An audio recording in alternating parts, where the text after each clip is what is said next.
The Satoshi Revolution, a revolution of rising expectations. Section 2, The Moral Imperative of Privacy. Chapter 4, When Privacy is Criminalized, Only Criminals Will Be Private by Wendy McElroy. Is privacy possible in the digital era? Chapter 4, Part 3, Recent Inventions and Business Methods call attention to the next step which must be taken for the protection of the person, and for securing to the individual, the right to be let alone. Numerous mechanical devices threaten to make good the prediction that what is whispered in the closet shall be proclaimed from the housetops. Louis Brandeis. What is privacy? Simple images come to mind, like slamming a door in the face of a census taker, but the question unlocks a complex issue. Perhaps the most famous answer comes from an article by the American attorneys Samuel Warren and Louis Brandeis, which appeared in a 1890 issue of the Harvard Law Review.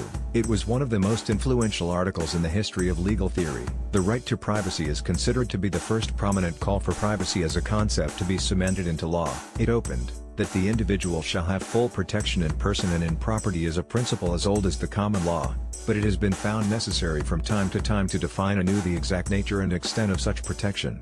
Elsewhere, privacy is defined as the right to be left alone.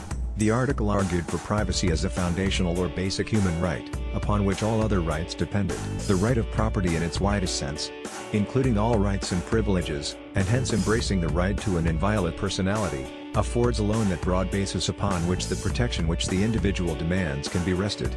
No right is more basic than privacy. Freedom of speech, sexuality, freedom of conscience, and financial security depend upon it because none could exist in the presence of stormtroopers smashing through your bedroom door. The right to close your door is paramount. Interestingly, the Brandeis Warren article was in response to technological developments that were seen to threaten personal privacy, much as the internet and blockchain are seen to threaten it today. One of those developments was the portable camera with which journalists photographed prominent people in venues that were formerly private, such as restaurants, weddings, and funerals. Today, the focus of privacy rights has shifted from rude journalists to the rude government, for which privacy is a synonym for secrecy.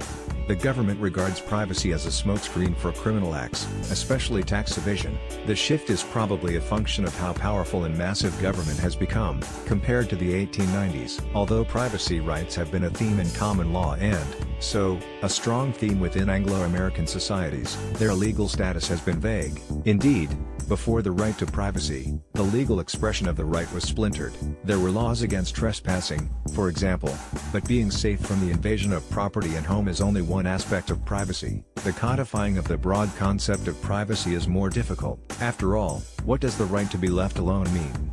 Everyone knows a woman's purse should not be snatched or a house broken into, but these are easy cases, and not the ones cryptocurrency users will confront. They must deal with their personal information being mined, and then being used against them. The blockchain's ledger of transfers allows uninvited parties to eavesdrop on financial and other information that has been voluntarily made public, at least, to some degree. What should the legal status of eavesdropping be? If someone overhears a personal conversation in a public place and he repeats the content, does the act infringe anyone's right to be left alone? What if the eavesdropper uses the information to advantage, for example, by acting on a stock tip? What if he uses the data to blackmail? Is there a right to legally restrain the eavesdropper? The bottom line of privacy. The iconic libertarian Murray Rothbard argued that all human rights devolve to property rights, that is, they come down to the question of who properly controls the use of something, anything, a widget, an idea, information, your body. It is always possible to use force and usurp control, of course, but who is the proper owner in a peaceful society? It is the individual who acquires valid title through production, trade, or other peaceful means. There is no more clear or valid title than the one individuals have to the use and protection of their own bodies, which includes their personal information. This right is under concerted attack by the biggest eavesdropper in human history, and one that intends to use the data against you with extreme prejudice. Government wants to access and control personal information in order to own the power of its content, that is, to use the power of your identity against you. It registers babies at birth. It pathologically chronicles everyone's financial, medical, and educational status. It requires official paperwork at all junctures of life, including death.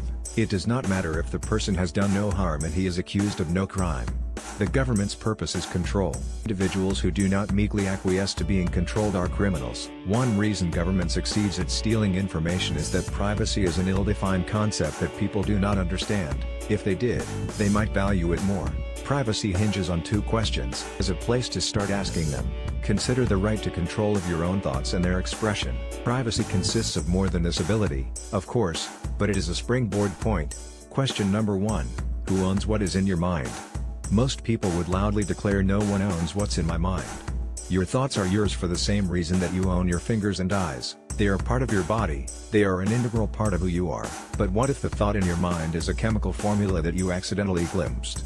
The instant you glimpsed the formula, it began to change by integrating with every other thought you have on chemistry and life. Do you own the altered formula that is now in your mind? If you do, then can you market it over the protest of the chemist who perfected it? If not, why not?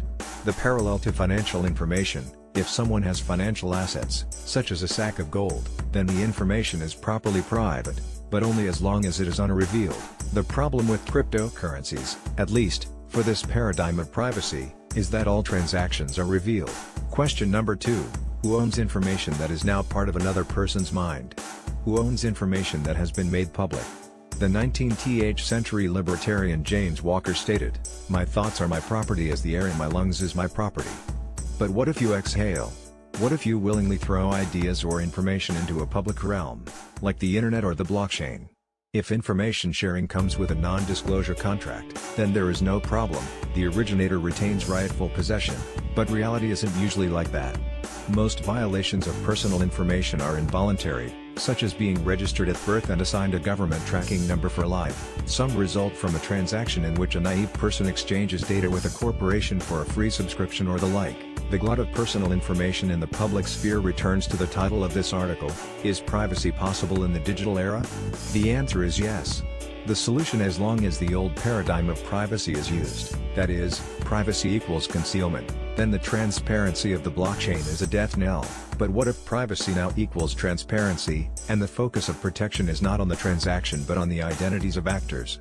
This is a new and purer paradigm of privacy. For the sake of honesty and equitable trade, do not hide any transaction. For the sake of privacy, do not require the identities of actors any more than grocery stores require ID of those who buy milk with cash. Then, let everyone see, let everyone verify. Both honesty and privacy can be preserved. The key is to keep your identity private, on what is in your mind, and in no one else's, while allowing the information to be public as a proof of honesty. Of course, there is a catch. How does anyone protect identity while making an open transaction? The solution to privacy is often painted as the problem. Technology destroys privacy is a common sentiment. The opposite is true. Consider a small aspect of how to preserve privacy: encryption. Encryption is the process of coding and decoding information. The idea and its importance to privacy is not new. It played a key role in the founding of America. Before Confederation, the founding fathers attacked the existing post office because the British used it as a censorship machine. After Confederation, some founders did much the same thing. The Continental Congress wanted to declare some political material unmailable because it was deemed to be dangerous. A prime target was anti-federalist letters and periodicals. The anti-federalists fought many aspects of the Constitution, and they effectively blocked ratification unless the document included a Bill of Rights. During the intense debates, they simply could not circulate their material through the Federalist-controlled post office. Many of them, including Thomas Jefferson, resorted to corresponding in code. The American government has always realized the political importance of controlling the flow of information. In the 1770s, communication may have occurred through postal routes maintained by horseback riders, while today, we communicate through packets of data beamed across optical cables. This difference is irrelevant to the principles involved. The key questions are: who owns your words and ideas? Who has the right to read them? Who owns your personal information? Conclusion: few rights are as important as financial privacy because wealth is the way people feed themselves. The attacks on privacy are intensifying because government realizes the stakes. After all, your wealth is also the way government feeds itself. The new paradigm of privacy is transparency without identity. But it works only if people protect their identities at every turn. Never willingly give personal data to government, to exchanges, or to the corporations that are government proxies. Privacy is a human right, but it is a right you can surrender in much the same manner as you can surrender your claim to a pile of cash by throwing it into the wind. In a word, don't. To be continued next week. Thanks to editor/novelist Perry Dwyer Worrell for proofreading assistance. Reprints of this article should credit Bitcoin.com and include a link back to the original links to all previous chapters. Wendy McElroy has agreed to publish her new book The Satoshi Revolution exclusively with Bitcoin.com. Every Saturday you'll find another installment in a series of posts planned to conclude after about 18 months. Altogether they'll make up her new book The Satoshi Revolution. Read it here